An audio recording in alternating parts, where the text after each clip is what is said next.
जय श्री कृष्णा, जय राधे राधे। भक्ति चैनल में आपका बहुत बहुत स्वागत है। और आप अगर चैनल पर नए हैं तो चैनल को लाइक एंड सब्सक्राइब ज़रूर करें। बहुत समय पहले की बात है कि किसी नगर में एक व्यापारी रहता था। व्यापारी बहुत ही सज्जन था, लेकिन उसकी पत्नी बहुत ही कंजूस थी। व्यापारी जहाँ कमाने के साथ साथ दान पुण्य के काम भी दिल खोल कर करता, वहीं उसकी पत्नी आए दिन द्वार पर आए साधुओं का निरादर करती रहती। एक बार क्या हुआ कि स्वयं बृहस्पति देव साधु के भेष में व्यापारी के द्वार पर पहुंच गए। अब घर पर व्यापारी तो था नहीं, इसलिए वह साधु का निरादर करने लगी और कहने लगी, उसे इस धन दौलत से बहुत परेशानी हो रही है, कोई ऐसा उपाय बताओ जिससे ये नष्ट हो जाए। तब साधु के भेष में प्रकट हुए बृहस्पति देव ने उन्हें समझाने का प्रयास भी किया। वह धन को नेकी के कामों में लगाए, लेकिन उसने एक ने सुनी।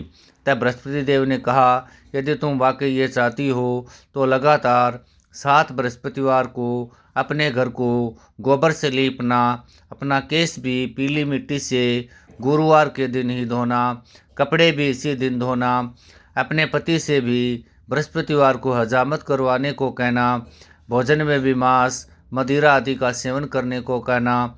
ये कहा कर बृहस्पति देव वहाँ से अंतर्ध्यान हो गए, लेकिन उनकी बातों को व्यापारी की पत्नी ने हल्के में नहीं लिया और जैसा उन्होंने कहा वैसा ही करने लगी।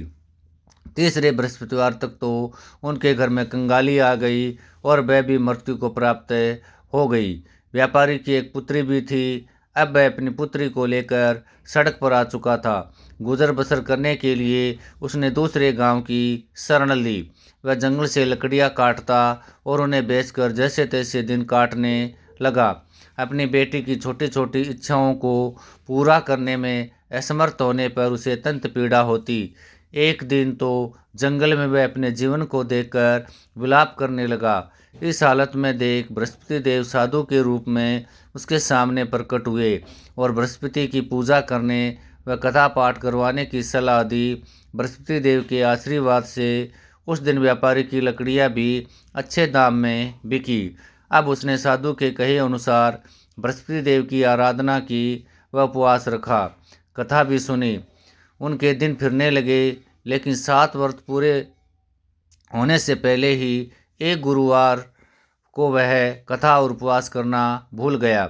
उसी दिन राजा ने भोज के लिए सभी को निमंत्रण दिया था, लेकिन यहाँ भी वे देरी से पहुँचे।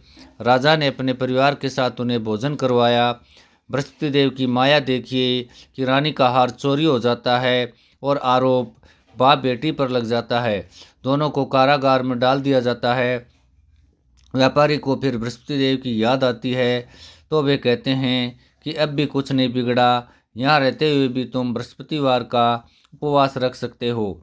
कथा सुनो और सुनाओ और गुड़ चने का प्रसाद बांटो।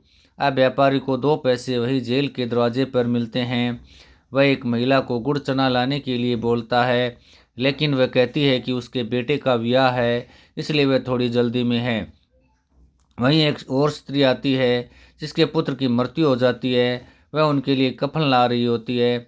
वह उससे भी वही कहता है कि बृहस्पति देव की कथा करने के लिए उसे गुड़ व चना ला कर दे।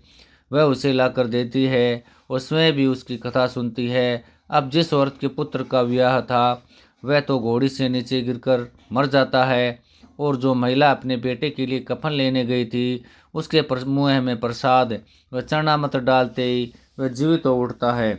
दूसरी महिला भी विलाप करते हुए व्यापारी के पास पहुंचती है और अपनी भूल पर क्षमा मांगती है, और बृहस्पति जी की कथा सुनकर प्रसाद व चरणामृत लेकर अपने पुत्र के मुँह में डालती है, जिससे वह पुनः जीवित हो उठता है। उसी रात राजा को बृहस्पति देव सपने में आकर बताते हैं कि उनका हार खोया नहीं बल्कि वहीं खूंटी पर टंगा है। उसने निर्दोष पिता पुत्री को कारागार में डाल रखा है।